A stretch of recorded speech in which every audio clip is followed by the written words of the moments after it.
Hi guys, welcome back to my YouTube channel. ඔන්න අද ගෙනාවේ room makeover video එකේ second episode එක. මම දැන් මේ කරන්න හදන්නේ filler එක දිය කරගන්න wall එකේ ගහන්න. මගේ wall එකේ එක මුළු දෙකක් තියෙනවා. ඒ මුළු දෙක මම එක කාලයක් තද රෝස පාට ගාලා තිබ්බා. ඒ හින්දා දැන් ඒක මට දැන් වෙනස් කරන්න ඕනේ කියලා හිතුණා. ඒ හින්දා මම දැන් ඒක ෆිලර් එක ගාලා සුදු පාට කෝට් තීන්ට් එකක් ගන්න හදන්නේ. එහෙනම් අපි බලමු ඒක කොහොමද මම කරන්නේ කියලා.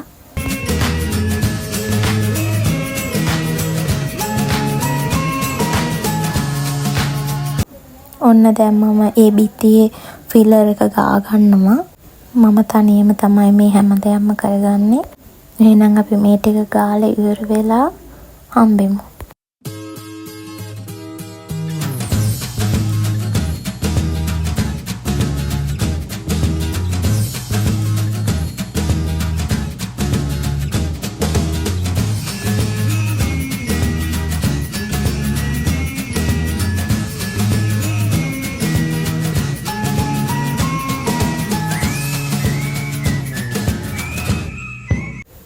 මේ දැන් පැය 2-3කට විතර පස්සේ පේන ලුක් එක.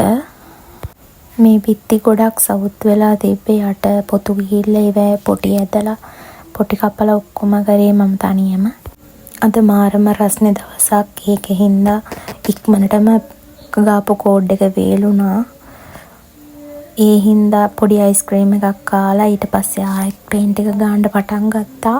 මං හිතන්නේ මේ පේන්ට් එක මම කෝඩ් 5-6ක්ම ගාගත්තා අර තද පේන්ට් එක නැති කරගන්න.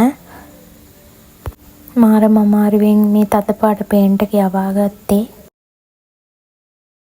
මම room makeover එකට ඕන curtains ගත්තේ පෙටාවල shop එකකින්.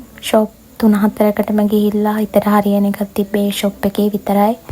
ඊට පස්සේ අම්මයි මමයි තනියම මහලා තමයි curtain එකේ ෆිනිෂින් ලුක් එක අන්තිමටම ගත්තේ. ඔයාලත් බලන්නකෝ ලස්සනයිද කියලා ඒක.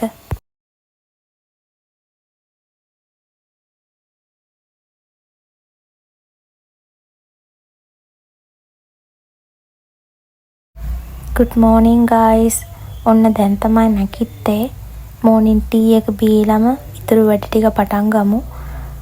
මෙයාත් ඇවිල්ලා උදේ පාන්දර හුරතල් වෙන්න. එයාව චුට්ටක් හුරතල් කරලා අපි ඊට පස්සේ වැඩ ටික පටන් ගමු. අද තියෙන්නේ මේසය අස් කරන වැඩ ටික. කාමරේ දැන් 80%ක් විතර වැඩ ඉවරයි. ඔන්න මේසේ වැඩ ටික ඔක්කොම අස් කරාට පස්සේ පේන ෆිනිෂින් ලුක් එක. මම ඩෙස්ක් මේකෝවර් එකට ඕන කරන බඩු ගත්තේ තෙමු එකකින්. තෙමු එකේ ගොඩක් බඩු රීසනබල් ප්‍රයිස් වලට තියෙනවා.